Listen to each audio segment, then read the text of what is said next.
આપનો પરિચય? મારું નામ રાહુલ કોડી છે. હું ડ્રાઈવર તરીકે ફરજ બજાવું છું. શું વિરોધ માટે ભેગા થયા છે? આ સરકારે જે ધારા લગાવી છે એના વિરોધમાં છે અમે લોકો. શું વિરોધ, શું કાયદો છે? આ કાયદો એવું છે કે એક્સિડન્ટ થઈ જાય કે કંઈ અસ્તમાક થાય તો એને ડ્રાઈવરને 10 વર્ષની સજા અને 7 લાખ જુર્માના આપવાનું છે. એના વિરોધમાં અમે લોકો આંદોલન કર્યું છે.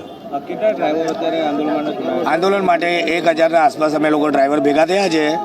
આ જે કાલા કાનૂન જે લગાવ્યું છે, જે ધારાએ લગાવી છે એને હટાવવાની માંગ છે અમારી બસ સબ ડ્રાઈવરની.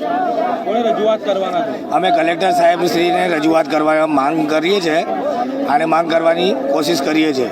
શું માંગણી તમારી? અમારી માંગણી એ છે કે સરકાર જે કાનૂન કાયદો જે લાગુ કર્યો છે 10 વર્ષની સજા અને 7 લાખની જુર્માનાની જે બી એ લોકોએ કામગીરી કરી છે એ માંગણી કરીએ છીએ. તમારી માંગના પૂરી થાય આગળ શું કરશો? એ માંગણી પૂરી થાય તો અમે લોકો ડ્રાઇવિંગ છોડી દઈશું, ડ્રાઇવિંગ નહીં કરીશું અમે લોકો.